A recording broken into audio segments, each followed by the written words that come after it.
শয়তান বলল, রব্বুল আলামিন, আপনার আইয়ুব যে ইবাদত করে, আমি চ্যালেঞ্জ করে বললাম আপনি যদি আইয়ুবের সম্পদ না দিতেন, আইয়ুব কোনোদিন আপনার ইবাদত করত না।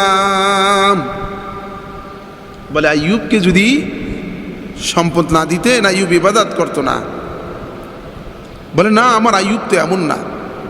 শয়তান বলে যে আপনি একটু পরীক্ষা করেই দেখেন না, তার সম্পদটা নিয়ে দেখেন, তাহলেই তার ভাওতাবাজি ধরা পড়বে। শয়তান বলে, আমাকে একটু সুযোগ দেন, আমি আপনার আইয়ুবকে ঈমান হারা করে ছাড়ব। ফেরেশতারাও শয়তানের কথা শুনল। ফেরেশতারাও বলল যে, হ্যাঁ আল্লাহ, তোমার আইয়ুব মনে হয় তোমার অজস্র নিয়ামত আর সম্পদ পাওয়ার কারণেই ইবাদত করে। ভাইরা আমার, বন্ধুরা আমার, শয়তান চ্যালেঞ্জ ছুড়ে দিল। শয়তান ডেকে বলল, আল্লাহ, আমি তোমার সাথে চ্যালেঞ্জ করে বলতেছি, আমাকে যদি তুমি শক্তি দাও আইয়ুবকে ধোঁকা দেওয়ার জন্য, পরীক্ষা করার জন্য, আমি আইয়ুবকে পরীক্ষা করে দেখতে পারি। আমি আইয়ুবকে, তোমার পয়গম্বর আইয়ুবকে আমি ধোঁকা দিয়া ঈমান হারা করে ছাড়ব। আল্লাহ বললেন, যা শয়তান, তোকে শক্তি দিয়া দিলাম। এবার শয়তান আইয়ুব আলাইহিস সালামকে ধোঁকা দেওয়ার জন্য, ঈমান হারা করার জন্য পয়গম্বর আইয়ুব আলাইহিস সালামের কাছে আসলেন। মেহমান হলেন আইয়ুব আলাইহিস সালামের বাসায়। বলেন, আমি আপনার মেহমান হতে চাই। মেহমান হওয়ার জন্য আসলেন। পয়গম্বর আইয়ুবকে কুপরামর্শ দিতে চাইলেন, কিন্তু আইয়ুব আলাইহিস সালাম কোনো কুপরামর্শ শয়তানের নিলেন না। হযরত আইয়ুব আলাইহিস সালাম দেখলেন যে যেই লোকটা মেহমান হয়েছে, এই লোকটার শরীর থেকে কেমন জানি উৎকট উদ্ভট একটা গন্ধ আসে, দুর্গন্ধ আসে। পয়গম্বর আইয়ুব আলাইহিস সালাম তাকে বিদায় করে দিলেন। শয়তান নিরুপায় হয়ে আইয়ুব আলাইহিস সালামের কাছ থেকে চলে গেল। তাকে ধোঁকা দিতে পারল না, ঈমান হারা করতে পারল না। এবার শয়তান পয়গম্বর আইয়ুব আলাইহিস সালামের যে চরণভূমি ছিল, চরণভূমিতে তার মেষ, তার ছাগল দুম্বাগুলো চড়াইতেছিল। সব দুম্বা এবং ছাগলগুলো, বকরিগুলো আগুন লেগে পুড়ে একেবারে ছাই হয়ে গেছে। লোকেরা এসে খবর দিল, হুজুর, আপনার যতগুলো ছাগল ছিল, বকরি ছিল, ভেড়া ছিল, দুম্বা ছিল, সবগুলো পুড়ে একেবারে ছাই হয়ে গেছে, মাটির সাথে মিশে গেছে। হযরত আইয়ুব আলাইহিস সালাম বলেন, আলহামদুলিল্লাহ, আল্লাহ তাআলা আমাকে সম্পদ দিয়েছিলেন, তার সম্পদ তিনি আবার নিয়ে গেছেন, এটাতে আমার কিছুই করার নাই। আইয়ুব বললেন, যিনি আমাকে দিয়েছেন তিনিই তো নিছেন, আমার কিছুই করার নাই। ভাইরা আমার, বন্ধুরা আমার, এবার কয়েকদিন পরে আবার খবর আসলো। হযরত আইয়ুব আলাইহিস সালামের কাছে লোকেরা দৌড়ে এসে বলল, হে আল্লাহর পয়গম্বর আইয়ুব, আপনার যতগুলো উট ছিল, আপনার যতগুলো গরু ছিল, সমস্ত উট গরুগুলো আগুন লেগে একেবারে পুড়ে ছাই হয়ে গেছে। আইয়ুব আলাইহিস সালাম বললেন যে এটা যার দেওয়া সে নিয়ে গেছে, আমার কি করার। আলহামদুলিল্লাহ, তিনি যা করেন তাই তো হবে। তিনি হতাশ হলেন না, তিনি অকৃতজ্ঞ হলেন না। এবার তার চেয়েও মারাত্মক এবং গুরুত্বপূর্ণ সংবাদ নিয়ে আসলো। মানুষ এসে বলল যে আপনার রাজ দরবার, রাজমহল একেবারে ধসে পড়ে শেষ হয়ে গেছে, ভাইঙা চুরে শেষ। তখনও তিনি হতাশ হলেন না, বললেন আলহামদুলিল্লাহ। এর কিছুদিন পরে আবার খবর আসলো, পয়গম্বর আপনার সন্তানগুলো, আপনার ছেলে মেয়েগুলো যেই বিদ্যালয় পড়ালেখা করত, ওই বিদ্যালয়ের ছাদ ধসে, ওই বিদ্যালয়ের দেওয়াল ধসে পড়ে আপনার সব সন্তানগুলো মারা গিয়েছে। বলে আপনার সব সন্তানগুলো মারা গিয়েছে। আই বলে সাল্লাম বললেন আলহামদুলিল্লাহ, এই সন্তান এটা কার দেওয়া? এটা আল্লাহর দেওয়া, আল্লাহর দেওয়া নিয়ামত।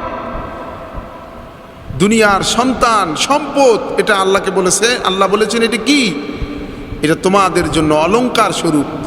যদি এটা আল্লাহর নিয়ামত তখনই হয় যখন এই নিয়ামতকে সঠিকভাবে ব্যয় করা হয়।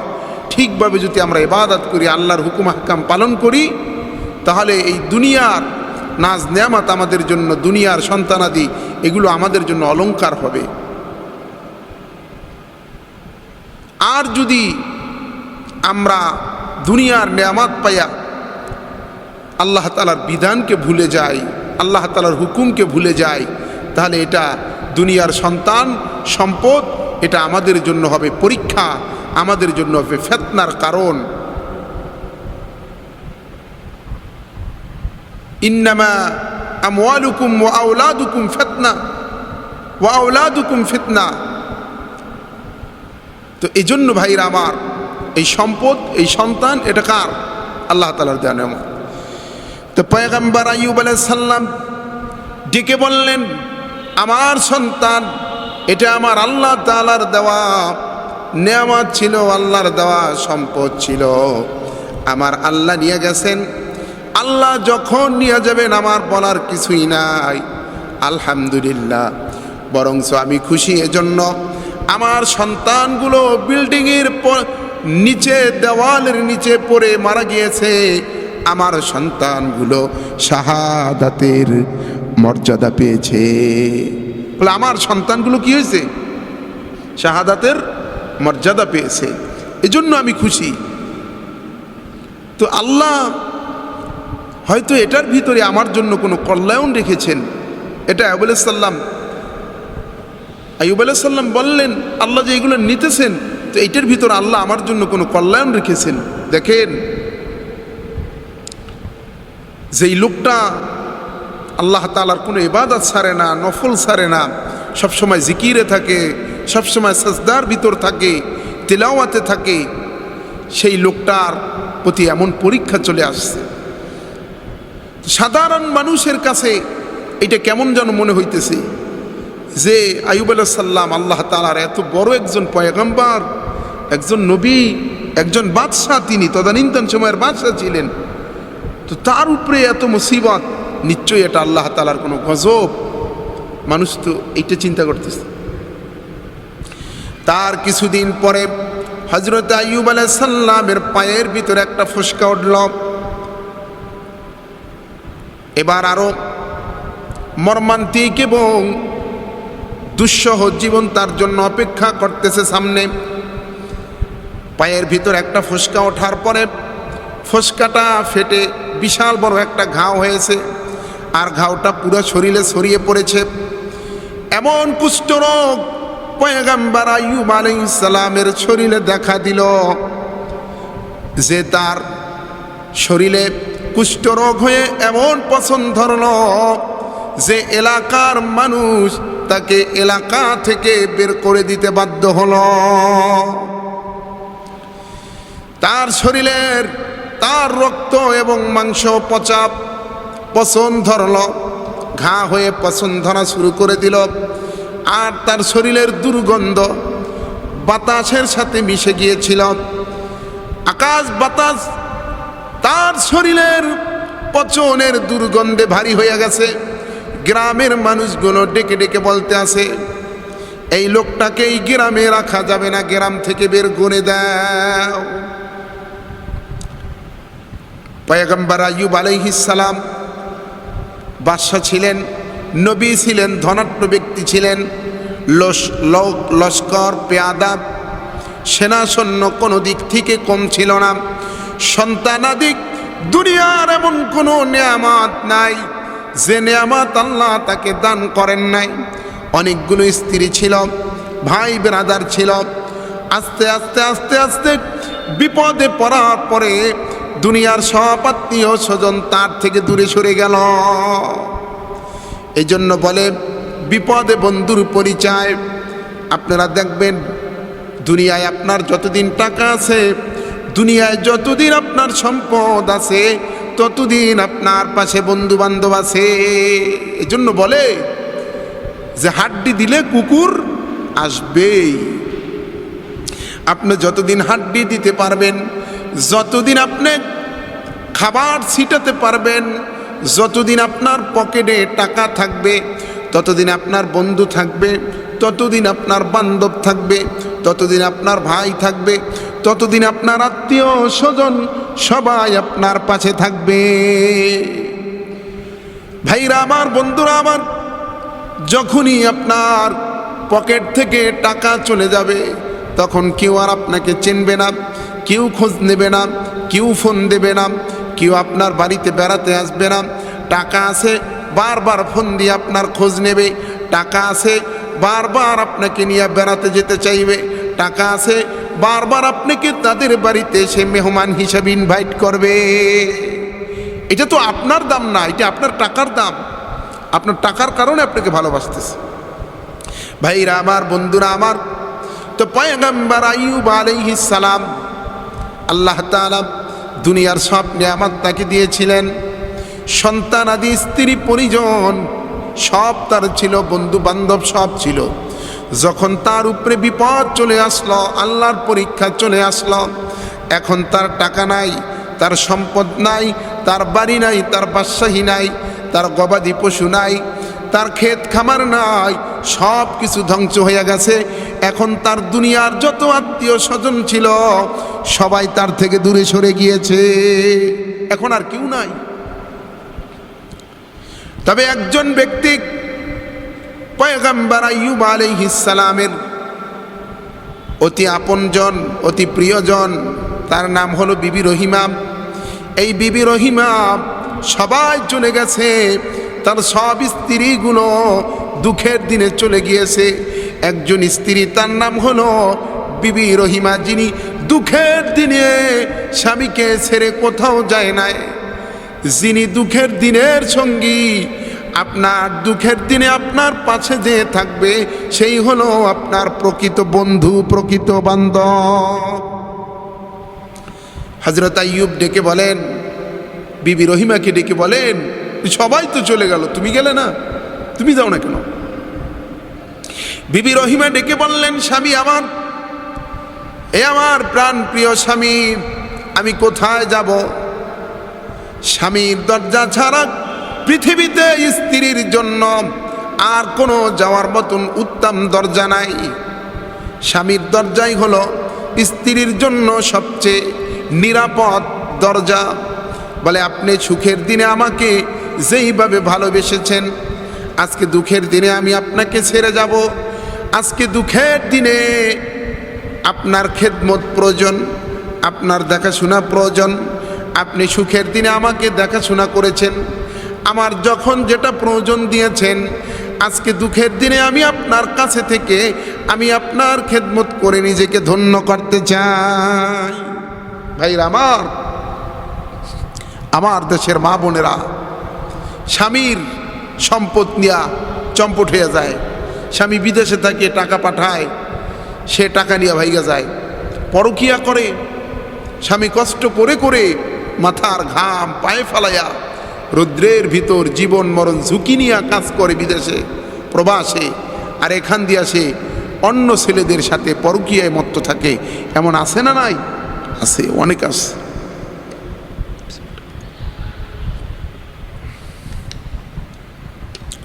তো ভাইরা আমার, তো বিবি রহিমা গেলেন না, সবাই চলে গেলেন।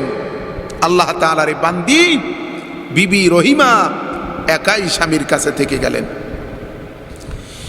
ভাইরা আমার, বন্ধুরা আমার, এলাকার সমস্ত মানুষগুলো রহিমাকে ডেকে বলল, রহিমা, তোমার স্বামীর শরীর থেকে এত দুর্গন্ধ ছড়ায়, যেই দুর্গন্ধের কারণে এলাকার ভিতর থাকাটা আমাদের জন্য সম্ভব নয়। পুরা গ্রামের পুরা এলাকার বাতাসগুলো হজরতে রহিমার স্বামী আইয়ুব আলাইহিস সালামের শরীরের দুর্গন্ধে বাড়ি হয়ে গেছে।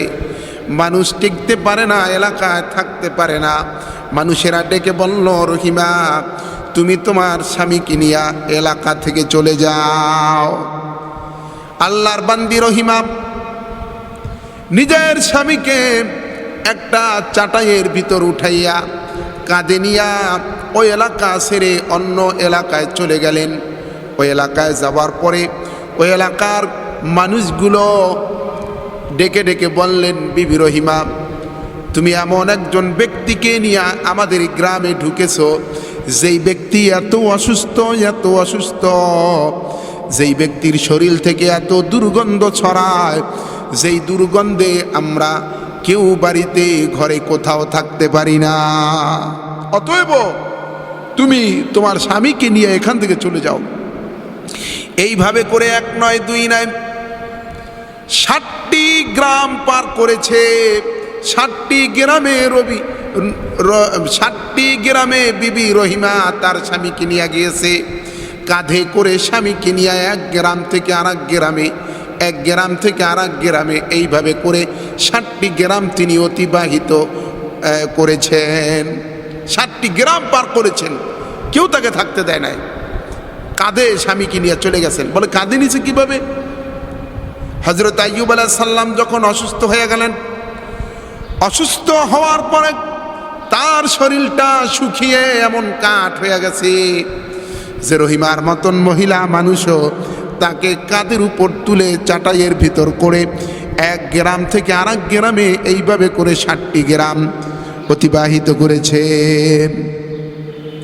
60টি গ্রাম পরে যখন কোথায় থাকার জায়গা হলো না, এবার আল্লাহর বান্দি বিবি রহিমা প্রাণের স্বামী হযরতে আইয়ুব আলাইহিস সালামকে নিয়া জঙ্গলার ভিতর চলে গেলেন। জঙ্গলার ভিতর একটা কুড়ের ঘর বানাইলেন। কোন কোন বর্ণনায় পাওয়া যায়, অনেক মুফাসসির বলেছে যে তাকে মানুষেরা এলাকা থেকে বের করে টানতে টানতে নিয়া একটা ডাস্টবিনের ভিতর, নর্দমার ভিতর ফেলে রেখেছিল। আর বিবি রহিমা নিচে ছাই বিছাইয়া ছাইয়ের উপরে তার স্বামীকে শুয়ে রেখেছিলেন, শোয়াই রাখছিলেন ছাইয়ের উপরে। এইভাবে পাওয়া যায় একটা বর্ণনা। ভাইরা আমার, বন্ধুরা আমার, 60টি গ্রামে কোথাও যখন বিবি রহিমার জায়গা হলো না, পয়গম্বর আইয়ুব আলাইহিস সালামের জায়গা হলো না, এবার বিবি রহিমা পয়গম্বর আইয়ুব আলাইহিস সালামকে নিয়ে জঙ্গলার ভিতর যাইয়া বিভিন্ন পাতা দিয়ে একটা ঘর বানাইলেন, ছোট্ট কুড়ের ঘর বানাইলেন। আর ওই কুড়ের ঘরের ভিতর তার স্বামী হযরতে আইয়ুব আলাইহিস সালামকে রাখলেন। কুড়ের ঘরে রাখছেন। নিজেও স্বামীর সেবা যত্ন করতে করতে নিজেও অসুস্থ হয়ে পড়লেন বিবি রহিমা। তিনি তো একটা মহিলা মানুষ, নিজের কাছে যেই টাকা ছিল, টাকা ঔষধপাতি বিভিন্ন খরচ চালাইতে নিজেদের গচ্ছিত যতটুকু সম্পদ ছিল, টাকা পয়সা ছিল বিবি রহিমার কাছে, ওইটাও শেষ হয়ে গেল। এবার আল্লাহর বান্দি নিরুপায় হইয়া মহল্লায় কাজের জন্য বের হইয়া গেলেন। ঘুরে ঘুরে বিভিন্ন জায়গায় কাজ করেন। কাজ করে করে যা কিছু খাবার দাবার পায়, এই খাবার দাবার আইনা তিনি তার স্বামীকে খাওয়ান। সারাদিন কাজ করে, বিকালে স্বামীর কাছে এসে স্বামীর খেদমত করেন, শরীরটা মুছাইয়া দেন, গায়ের ভিতর থেকে বিভিন্ন প্রয়োজন পরিষ্কার করে কাপড় দিয়া মুছাই দেন, ধোয়াই দেন, ইবাদতের জন্য বসাইয়া দেন। হযরত আইয়ুব আলাইহিস সালাম যতদিন অসুস্থ ছিলেন, শুধু অসুস্থ নয়, তার সুস্থতা থেকে মৃত্যু পর্যন্ত অসুস্থ অবস্থায়ও কোনোদিন তিনি এক মুহূর্তের জন্য আল্লাহকে ভুলেন না। আপনার আমার কি অসুস্থতা বলেন, কি আমাদের একটু জ্বর হইলে, একটু মাথা ব্যথা হইলে কি করি আমরা?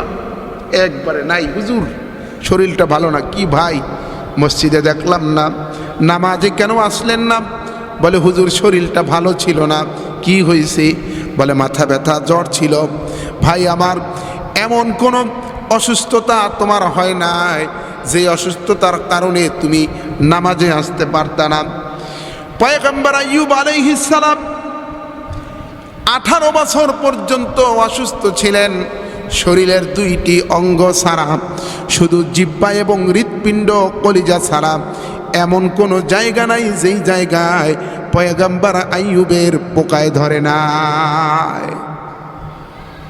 শরীরের কোনো জায়গা বাদ ছিল না, শুধু এই জবানটা, জিহ্বাটা আর তার কলিজাটা বাকি ছিল পোকায় ধরা ছাড়া। সব পোকায় ধরেছে। পোকায় খেয়ে তার শরীরের রক্ত মাংস সব শেষ করে দিয়েছিল। এমনভাবে তার শরীরে পোকা লেগেছে যে তার শরীর থেকে 2টা পোকা চলে যাইতেছিল। তখন তিনি পোকা 2টাকে আবার কি করছেন, তার শরীরের উঠাই দিছে, গায়ে উঠাই দিছে, দিয়ে বলতেছে, পোকা, তোদেরকে যখন আল্লাহ আমার শরীরকে খাবার বানিয়েছে তাহলে কেন যাবি, খা। জিহ্বার ভিতরও তার পোকা লেগে গিয়েছিল। তখন আফসোস করে আল্লাহর কাছে বলেছেন, আল্লাহ, আমার সারা শরীরে পোকা লেগেছে, আমার কোনো আফসোস নেই, কিন্তু আমার জিহ্বায় পোকা লাগলে আমি কিভাবে আপনাকে ডাকবো, আমি কিভাবে আপনার জিকির করব। আমার যত অসুস্থতাই থাক, আমি যখন আপনার জিকির করি তখন কি হয়, আমার শরীরের সব ব্যথা বেদনা দূর হয়ে যায়। তো আপনি যদি আমার জিহ্বার ভিতরও পোকা লাগাইয়া দেন তাহলে আমি আপনাকে কিভাবে ডাকবো মাওলা। ভাই আমার, তো আজকে আমাদের সামান্য থেকে সামান্য একটু অসুস্থতা হলে আমরা কি করি, হুজুর অসুস্থ ছিলাম, নামাজে আসতে পারি নাই, কি অজুহাত না। ময়দানে মাহশারে আল্লাহ এই আইয়ুব আলাইহিস সালামকে দাঁড় করাবেন। আপনি যখন আল্লাহ প্রশ্ন করবে, বান্দা নামাজ কেন পড়স নাই, যখন বলবেন আল্লাহ আমি অসুস্থ ছিলাম, রোগাক্রান্ত ছিলাম, আল্লাহ পয়গম্বর আইয়ুবকে দাঁড় করাবেন। দেখ, আমার পয়গম্বর আইয়ুব 18 বছর শরীরে রোগ ছিল, কুষ্ঠ রোগ ছিল, 18 বছর পোকা ছিল। তো 18 বছরে একটা মুহূর্তে আমি আল্লাহকে ভুলে নাই। তোর কি আমার পয়গম্বর আইয়ুবের থেকেও বেশি রোগ ছিল? তো কি জবাব দেবেন ভাই, কি জবাবটা দেবেন বলেন? এজন্য শরীরে যদি তেমন মারাত্মক গুরুতর অসুস্থতা না আসে তাহলে আমরা নামাজ কামাই দেব না, মসজিদে আসা কামাই দেব না। ভাইরা আমার, তো হযরতে বিবি রহিমা যখন তার হাতের অর্থকড়ি ফুরিয়ে গেল, টাকা শেষ হয়ে গেল, এবার আল্লাহর বান্দি বিবি রহিমা এলাকায় ঘুরে ঘুরে কাজ করেন। আর কাজ করে করে যেই খাবার আনেন স্বামীর জন্য, স্বামীকে ওই খাবারগুলো খাওয়ান, স্বামীর জন্য খাবার নিয়ে আসেন। এলাকায় ঘুরে ঘুরে তিনি কাজ করেন, বিভিন্ন জায়গায় কাজ করেন। কাজের বিনিময়ে যেই টাকা পান ওই টাকা দিয়ে তিনি কিছু খাবার কিনে আনেন। তিনি আগে নিজের স্বামীকে, অসুস্থ স্বামীকে খাওয়ান, তারপর তিনি নিজে খান, তারপর নিজে খান। ভাইরা আমার, বন্ধুরা আমার, এই পয়গম্বর আইয়ুব আলাইহিস সালামের 2জন ভাই ছিল। সমস্ত মানুষ তার থেকে দূরে চলে গিয়েছিল, কিন্তু তার 2টা ভাই ছিল। এই ভাই 2টা মাঝে মাঝে তাকে দেখতে আসতো, তবে দুর্গন্ধে তার কাছে যাওয়া যাইত না। দূর থেকে নাকের ভিতর কাপড় লাগাইয়া তারপর তাকে দেখতাম। এত দুর্গন্ধ, এত অবর্ণনীয় দুর্গন্ধ ছিল যেটা মানুষ সহ্য করতে পারে না। এই অবর্ণনীয় দুর্গন্ধের কারণে, শরীর থেকে পচা দুর্গন্ধ বের হওয়ার কারণে এক এক করে 7টা এলাকা থেকে তাকে বিতাড়িত করা হয়েছে। আর এমন একজন অসুস্থ এবং পচা শরীরের মানুষকে নিয়ে আল্লাহর বান্দি রহিমা দীর্ঘ 18টি বছর সেবা যত্ন করেছে। দীর্ঘ 18 বছর এমন একটি মানুষ নিয়ে থেকেছেন, 18 বছর সেবা যত্ন করেছেন। বলেন আর পুরস্কারটা কি হতে পারে? ভাইরা আমার, বন্ধুরা আমার, আল্লাহর বান্দি বিবি রহিমা বিভিন্ন এলাকায় ঘুরে ঘুরে কাজ করেন, মানুষের বাড়িতে কাজ করেন। মানুষ যখন জানতে পারল যে এই মহিলাটা হলো বিবি রহিমা, হযরত আইয়ুব আলাইহিস সালামের ওয়াইফ, আইয়ুব আলাইহিস সালামের স্ত্রী বিবি, এইটা জানার পরে মানুষ তাকে কাজে নেওয়া বন্ধ করে দিল। মানুষ চিন্তা করল সে যেহেতু আইয়ুব আলাইহিস সালামের সাথে থাকে, তার থেকে রোগ এই গ্রামে ছড়াইতে পারে, আমাদের ভিতর ছড়াতে পারে, সংক্রমণ হতে পারে। এই জন্য বিবি রহিমাকে কাজে নেওয়া বন্ধ করে দিল। মানুষ বলল না, তোমাকে কাজে নেওয়া যাবে না, যেহেতু তুমি আইয়ুব আলাইহিস সালামের কি স্ত্রী, তুমি তার সাথে থাকো, তার শরীরে যে রোগ এটা আমাদের মধ্যে ছড়িয়ে পড়তে পারে। চিন্তা করেন কেমন পরীক্ষা আল্লাহ তাকে করেছেন। হ্যাঁ, এমন পরীক্ষা যদি আমাদের কাউকে করা হতো কি হতো? আমাদের হয়তো ঈমানও থাকতো না, আমরা আল্লাহর সাথে কুফরি করে ফেলতাম। এজন্য যে যত বড় ঈমানদার তার পরীক্ষাটা তেমন বড় হয়। নবীদের পরীক্ষা বড় হয় রে ভাই। মানুষরা বলা বলি শুরু করে দিল যে তিনি আল্লাহর নবী, তার প্রতি এমন পরীক্ষা কেন আসবে? নিশ্চয়ই তিনি কোনো বড় অপরাধ করেছে, হয়তো কোনো পাপ করেছে, এটার শাস্তি সে পেতে আসে। সাধারণ মানুষ এমন বলতেছিল, কিন্তু আইয়ুব আলাইহিস সালাম তো কোনো পাপ করেন নাই, এটা আল্লাহ তাআলার পরীক্ষা। শয়তান চ্যালেঞ্জ করেছে, শয়তানকে আল্লাহ দেখিয়ে দিতে চান যে আমার আইয়ুব যত বিপদে আমি দেই, সে আমার উপর থেকে এক চুলো, আমার উপর থেকে তার আস্থা এবং বিশ্বাস এক চুলো নড়চড় হবে না। এটা শয়তানকে দেখানোর জন্য আল্লাহ পয়গম্বরকে এই পরীক্ষায় ফেলেছিলেন। সমস্ত মানুষ তার যে উম্মাত ছিল, উম্মাতরা পর্যন্ত তার থেকে দূরে সরে গেল, তার উম্মাত কমতে ছিল।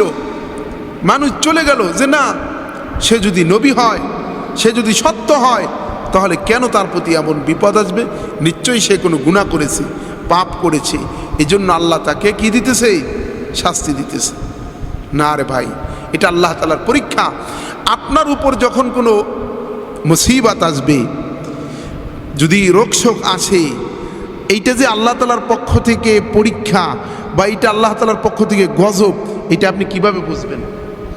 ধরেন আপনি নামাজ পড়েন, জিকির আজকার করেন, তেলাওয়াত করেন, সব ধরনের ইবাদত আপনি করেন, তারপরও যদি আপনার এরকম কোনো বিপদ আসে, তাহলে বুঝতে হবে এটা আল্লাহ তাআলার পক্ষ থেকে পরীক্ষা। আর আপনি আল্লাহর হুকুম মানেন না, ঈমান আমলের ধার ধারেন, তো এখন যদি কোনো বিপদ মুসিবত আসে, তাহলে বুঝতে হবে এটা আল্লাহ তাআলার পক্ষ থেকে কি? গজব। এজন্য ভাইরা আমার, বিবি রহিমা যখন বিভিন্ন এলাকায় গেলেন, প্রত্যেকটা গ্রাম থেকেই তিনি বঞ্চিত হলেন। বিবি রহিমাকে সবাই দূর দূর করে তাড়িয়ে দিলেন। মানুষেরা ডেকে বলল, রহিমা, তোমার স্বামী অসুস্থ, তোমার স্বামীর শরীরে যে কুষ্ঠরোগ হয়েছে, তোমার স্বামীর শরীরে যে পচন ধরেছে, তুমি যদি আমাদের বাড়িতে কাজ করো, তাহলে ওই রোগ আমাদের শরীরেও চলে আসবে, তুমি চলে যাও। বিবি রহিমাকে তারা দূর দূর করে তাড়িয়ে দিলেন। তিনি কোথাও কাজ পাইতেছেন না। অবশেষে তিনি কাজ না পেয়ে বাধ্য হয়ে এক গ্রামে এক কাফের রমণীর কাছে যা বললেন যে, বোন আমার, আমাকে কিছু কাজ দেন, আমি টাকার বিনিময়ে আপনার কাজ করে দেব। কাফের মহিলাটার দিলের ভিতর কোনো মায়া দয়া ছিল না। কাফের মহিলাটা ডেকে বলল, না না, আমার এখানে কোনো কাজ নাই, তোমাকে আমার কোনো প্রয়োজন নাই। এবার বিবি রহিমা ডেকে বললেন, বোন আমার, তাহলে আপনি আমাকে কিছু আটা ধার দেন, আপনি আমাকে আজকে কিছু আটা ধার দেন, আমি আগামীকালকে এসে আপনার কাজ করে পরিশোধ করে দেব। মহিলা বললেন, না, এটাও প্রয়োজন নেই, আমার কোনো কাজই নেই, আর আমি ধারটার দিই নেই, এইগুলান আমি দিই না। মানুষ ধার নিয়ে আর আসে না। বলে অনেক অনুনয় বিনয় করলেন, বলেন না কোনো কাজ হবে না। তখন ওই কাফের মহিলাটি বললেন, কাফের মহিলাটি ডেকে বলল যে তোমার মাথার ভিতর যে বেনি আছে, তুমি যদি আমাকে একটা বেনি দাও তাহলে আমি তোমাকে এর বিনিময়ে কিছুটা আটা দিতে পারি, কিছু টাকা আমি তোমাকে দেব। তো বাধ্য হয়ে বিবি রহিমা তার মাথার থেকে একটি বেনি কেটে তিনি দিয়ে দিলেন কাফের মহিলাকে। দিয়া তিনি সেখান থেকে খাবার নিয়ে গেলেন, নিয়ে হজরত আইয়ুব আলাইহিস সালামকে খাবার দিলেন। আইয়ুব আলাইহিস সালাম ভালো খাবার দেখা জিজ্ঞাসা করলেন বিবি আমার রহিমাকে, বললেন রহিমা তুমি এত ভালো খাবার কোথায় পেলাম? বিবি রহিমা ডেকে বললেন, স্বামী আমার, আপনি নির্দ্বিধায় এই খাবার খেতে পারেন, আপনি আমার প্রতি বিশ্বাস এবং আস্থা রাখতে পারেন, আপনি খাবার খান। হযরত আইয়ুব আলাইহিস সালাম খাবার খাইলেন। পরের দিন রহিমা আবার যখন কাজে গেলেন, কোথাও কোনো কাজ পেলেন না। কাজ না পায়া আজকে ওই কাফের মহিলাটির সাথে দেখা হইল, তার কাছে গেলেন। কাফের মহিলা বলল, রহিমা তোমার মাথার চুলের দ্বিতীয় বেনিটা যদি তুমি আমাকে দিয়ে দাও, এর বিনিময়ে আমি তোমাকে একটা টাকা দেব বা কিছু খাবার দেব। বিবি রহিমা আজকেও কাজ না পায়া, খাবার না পায়া, অসুস্থ স্বামীর কথা চিন্তা করে, অসুস্থ স্বামীকে খাওয়াতে হবে এই চিন্তা করে তিনি আজকে তার মাথার চুলের দ্বিতীয় বেনিটাও বিক্রি করে দিলেন।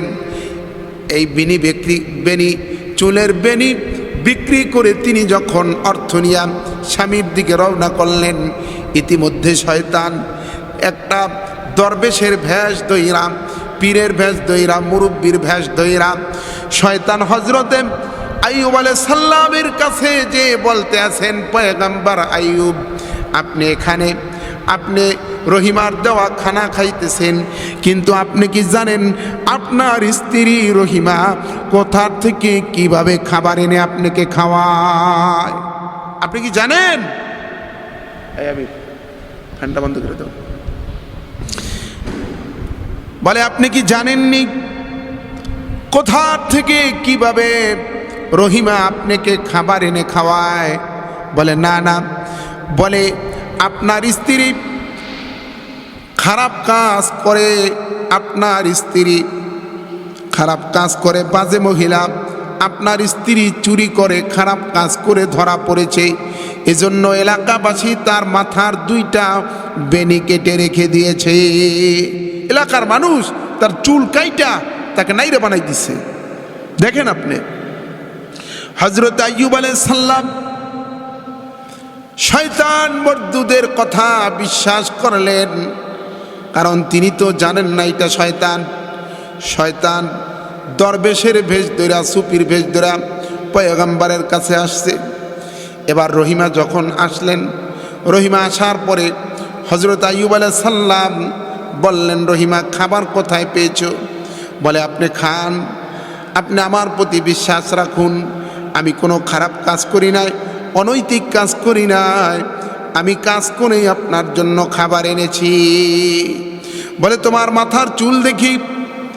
বিবি রহিমা যখন কাপড় সরালেন, হযরত আইয়ুব আলাইহিস সালাম তার মাথার কাপড়টা উঠাইলেন, উঠিয়ে দেখে তার মাথার ভিতর কোনো চুল নাই। বলে রহিমা তোমার মাথার চুল কোথায়? এবার হযরত আইয়ুব আলাইহিস সালাম মাথায় চুল না দেখে রাগ হইলেন, বললেন রহিমা তুমি নিশ্চয়ই কোনো অপকর্ম করেছ, তুমি খারাপ কাজ করেছ, এজন্য মানুষ তোমার চুল কেটে রেখে দিয়েছে। তুমি শুনে রাখো, আমাকে যদি আল্লাহ সুস্থ করে দেন, আমি যদি ভালো হই, আল্লাহ যখন আমাকে ভালো করবে, আমি আল্লাহর কসম করে বললাম, আমি ভালো হওয়ার পরে তোমার এই কাজের জন্য, তোমার এই খারাপ কাজের জন্য আমি তোমাকে 100 বেত্রাঘাত করব। আমি তোমাকে 100 বেত্রাঘাত করব।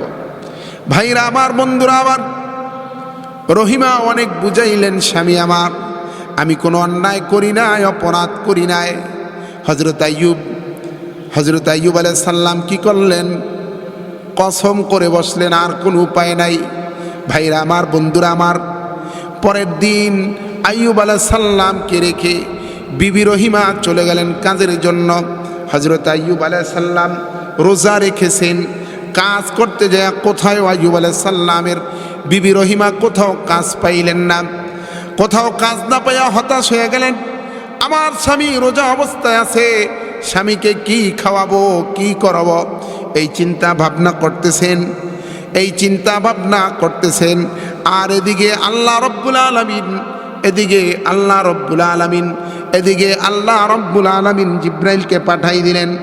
জিব্রাইলকে পাঠাই দিয়া আল্লাহ রব্বুল আলামিন জানাই দিলেন, উরকুদ বিরিজলিকা হাযা মুগতাসালুম বারিদুন ওয়া শারাব। আল্লাহ হযরত আইয়ুবকে বললেন, আইয়ুব, আপনি আপনার পাও ধারা এখানে কি করেন? বাড়ি মারেন, পাও ধারা জমিনের ভিতর আঘাত করেন, আর এখান থেকে ঝর্ণা বের হবে, পানি বের হবে। এই পানি দিয়ে আপনি গোসল করবেন, এই পানি আপনি খাবেন। হযরত আইয়ুব আলাইহিস সালাম পাও দিয়ে আঘাত করলেন, মাটি ফেটে ঝর্ণা প্রবাহিত হয়ে গেল। ঝর্ণার পানি ঝরা শুরু করল, পানি উঠতে শুরু করে দিল। হযরত আইয়ুব আলাইহিস সালাম ওই পানি খাইলেন এবং পানির দ্বারা গোসল করলেন। ভাইরা আমার, বন্ধুরা আমার, আল্লাহ তাআলা হযরত আইয়ুব আলাইহিস সালামকে 18 বছর অসুস্থতা দিয়ে রেখেছেন। এই 18 বছরে কোনো দিন তিনি একটা শব্দ পর্যন্ত করেন নাই। এই 18 বছরে কোনো দিন আল্লাহ তাআলাকে এক মুহূর্তের জন্য তিনি ভোলেন নাই, এক মুহূর্তের জন্য ভোলেন নাই। কোনোদিন তিনি দুঃখ এবং অভিযোগ দায়ের করেন নাই আল্লাহর দরবারে। একদিন হজরতে রহিমা একদিন ডেকে বললেন, স্বামী আমার, আপনি আল্লাহর কাছে সুস্থতার জন্য দোয়া করেন, আল্লাহ যেন আপনাকে সুস্থ করে দেয়। হযরত আইয়ুব ডেকে বললেন, বিবি আমার, আল্লাহ আমাকে 70 বছর সুস্থ রেখেছেন। সেই 70 বছরের তুলনায় এই অল্প সময় অসুস্থতা, এটা তো কিছুই না। এতদিন সুস্থ ছিলাম, এখন যদি একটু অসুস্থ হই, এটা তো আমার আল্লাহরই দেওয়া। ভাইরা আমার, বন্ধুরা আমার, হযরতে আইয়ুব আলাইহিস সালাম ঝর্ণার পানির দ্বারা গোসল করলেন এবং ঝর্ণার পানি খেলেন। আল্লাহ তাআলা হযরতে আইয়ুবকে সুস্থ করে দিলেন, সুস্থ করে দিলেন। এখানে আরেক বর্ণনায় আরেকটা ঘটনা, আরেকটা কথা পাওয়া যায় যে হযরতে আইয়ুব আলাইহিস সালামের স্ত্রী রহিমা একদিন রাস্তা দিয়ে আসতেছিলেন, এমন মুহূর্তে শয়তান একজন দরবেশের ভেষ নিয়া বিবি রহিমার সামনে আসলেন। এসে ডেকে বলতে আছে, রহিমা, তোমার স্বামী অনেক দিন যাবত অসুস্থ। বলে হ্যাঁ। বলে তোমার স্বামী ভালো হোক, এটা কি তুমি চাওনি? বলে হ্যাঁ, আমি চাই। বলে আমি ঔষধ দিতে পারি। বলে কি ঔষধ? বলে আমার ঔষধটা হলো, তুমি যদি তোমার স্বামীকে শূকরের মাংস এবং শরাব মদ খাওয়াও, তাহলে তোমার স্বামী ভালো হয়ে যাবে। 3 দিন মদ খাওয়াবা আর 3 দিন শূকরের মাংস খাওয়াবা, তোমার স্বামী আবার আগে যেমন সুস্থ ছিল তেমন সুস্থ হয়ে যাবে, তেমন সুস্থ হয়ে যাবে। হযরতে রহিমা সরল মানুষ, স্বামী অসুস্থ, যে যা কয় সেই, যে যা কয় তাই তো শোনে। দেখবেন কেউ যদি অসুস্থ হয়, মানুষ যদি বলে অমুক ফকিরের কাছে যাও, মা বাবা সন্তানকে নিয়ে ওই ফকিরের কাছে দৌড়ায়। মানুষ যদি বলে না অমুক ডাক্তারের কাছে যাও, মা বাবা সন্তানকে নিয়ে ওই ডাক্তারের কাছে যায়। কারণ কেউ যখন অসুস্থ হয়ে যায়, তার আত্মীয় স্বজন যারা থাকে তাদের তখন হিতাহিত জ্ঞান থাকে না, যে যাইটা বলে ওইটাই শোনে। তো শয়তান এসে বলতে আছে, তোমার স্বামী ভালো হবে, তবে কি তোমার স্বামীকে 3 দিন মদ খাওয়াতে হবে, শূকরের মাংস খাওয়াতে হবে, তাহলে তোমার স্বামী কি হয়ে যাবে? ভালো হয়ে যাবে। তো বিবি রহিমা বলতেছে, ঠিক আছে, আমি আমার স্বামীকে বলবো।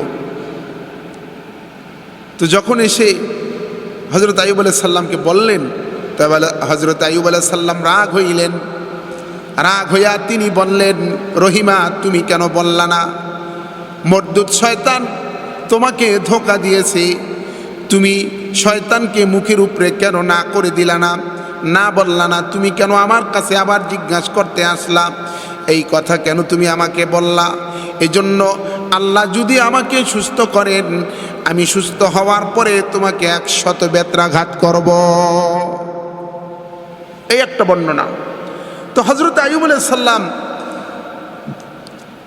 ঝর্ণার পানিতে গোসল করলেন, গোসল করার পরে সুস্থ হয়ে গেলেন, খাইলেন, শরীরে পানি সব জায়গায় লাগাইলেন, তার শরীর আবার সুস্থ হয়ে গেল।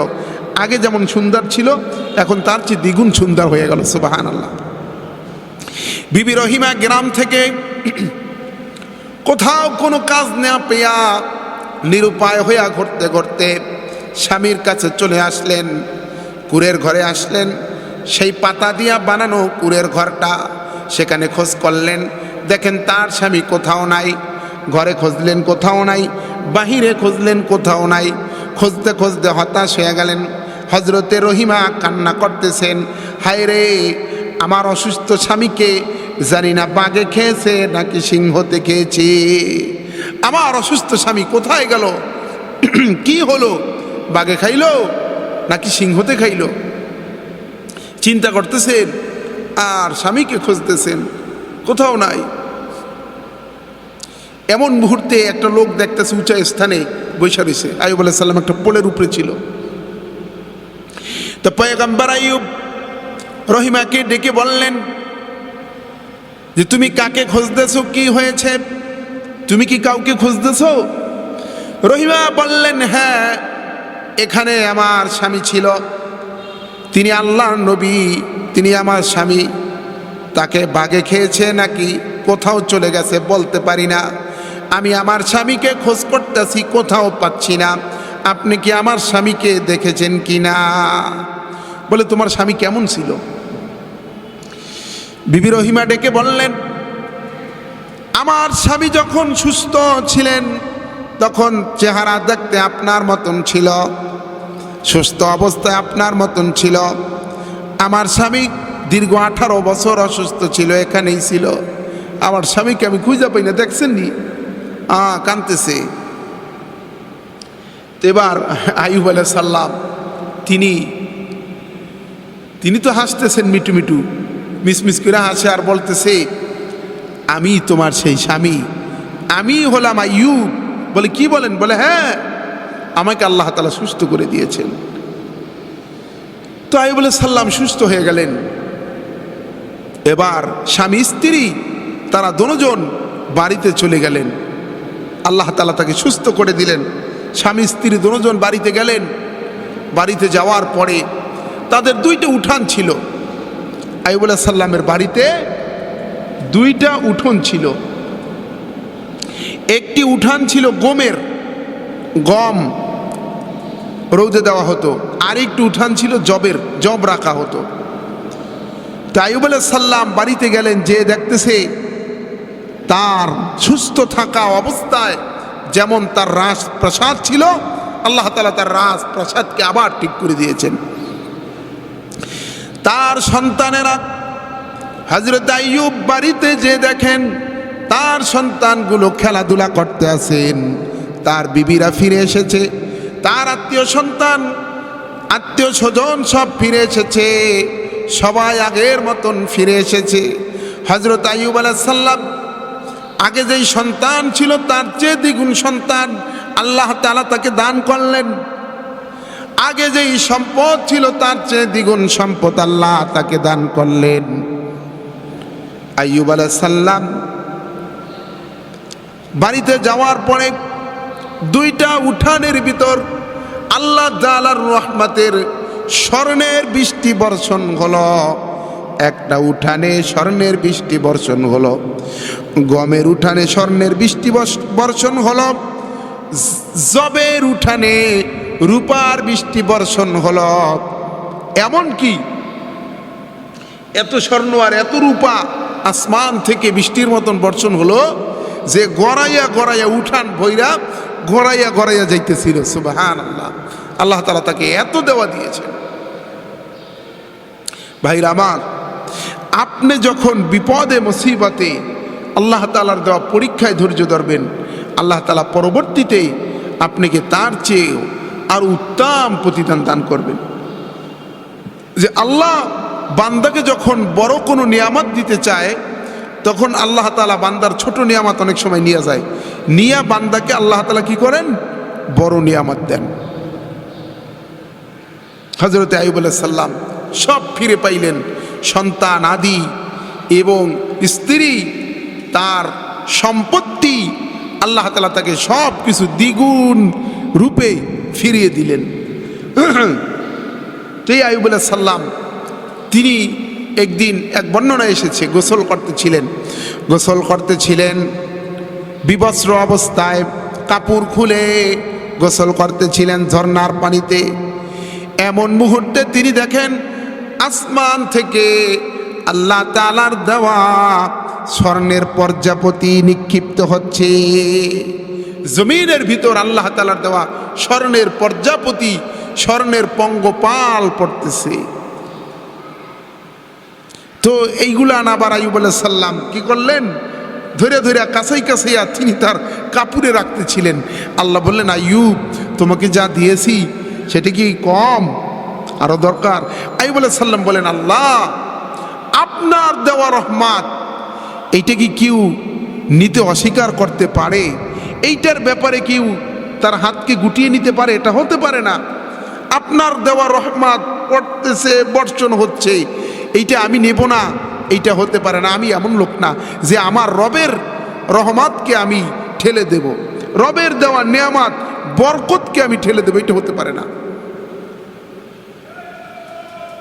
তো ভাইরা আমার, তো আল্লাহর পয়গম্বর এই আইয়ুব আলাইহিস সালামকে একদিন কেউ জিজ্ঞাসা করেছিলেন যে, পয়গম্বর, আপনি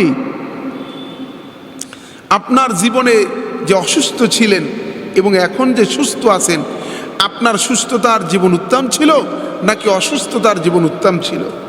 তো আইয়ুব আলাইহিস সালাম বলেন যে, আমি যখন অসুস্থ ছিলাম, সকালে একবার আমার আল্লাহ আমাকে জিজ্ঞাসা করতেন যে, আইয়ুব, তুমি কেমন আছো?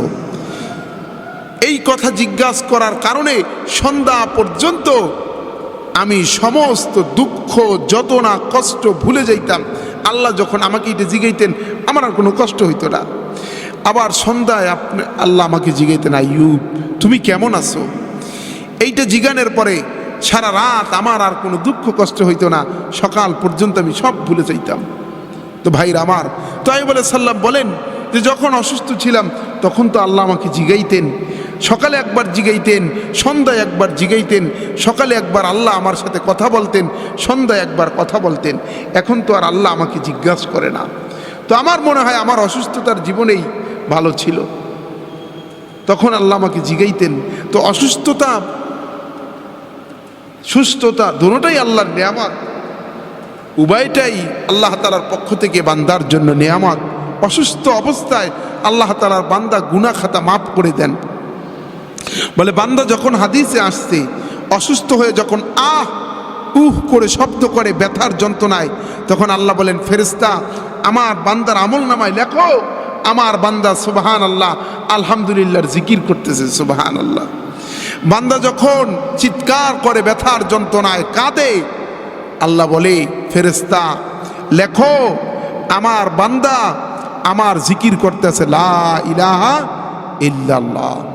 নবীজি বলেছেন, কোনো মানুষ অসুস্থ হইয়া যদি 40 বার লা ইলাহা ইল্লা আনতা সুবহানাকা ইন্নী কুনতু মিনাজ জালিমিন, কোনো বান্দা বান্দি যদি অসুস্থ হওয়ার পরে 40 বার এই দোয়া ইউনুসটা পড়তে পারে, কি দোয়া ইউনুস, লা ইলাহা, পারেন সবাই, ইল্লা আনতা সুবহানাকা ইন্নী কুনতু মিনাজ জালিমিন।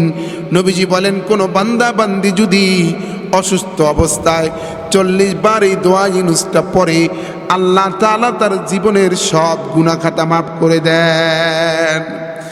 আর যদি তার আমলনামায় কোনো গুনাহ না থাকে, অসুস্থ অবস্থায় যদি ওই বান্দাটা মারা যায়, আর যদি 40 বার এই দোয়াটা পড়ে, আল্লাহ তাআলা তাকে শাহাদাতের মৃত্যু দিয়ে দেন।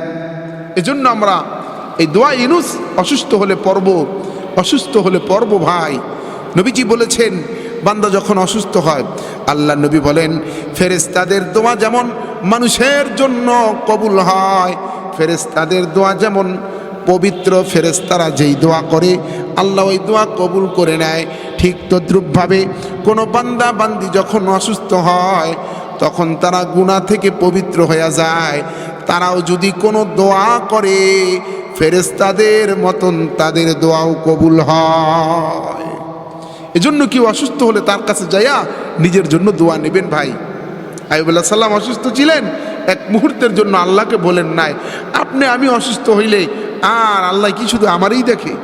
কি বলেন? এটা বলি না, না এটা বলবো না। আমরা ধৈর্য ধারণ করব, আল্লাহ তাআলা আমাদের মর্যাদা, আমাদের সম্মান আরও বৃদ্ধি করে দেবেন, গুনাহ খাতা মাফ করে দেবেন। এজন্য সুস্থতা অসুস্থতা এটা আল্লাহ তাআলার দেওয়া নেয়ামত। পয়গম্বর আইয়ুব আলাইহিস সালাম তিনি ধৈর্য ধরেছেন, আল্লাহ তাআলা তাকে আরও দ্বিগুণ নেয়ামত দিয়েছেন।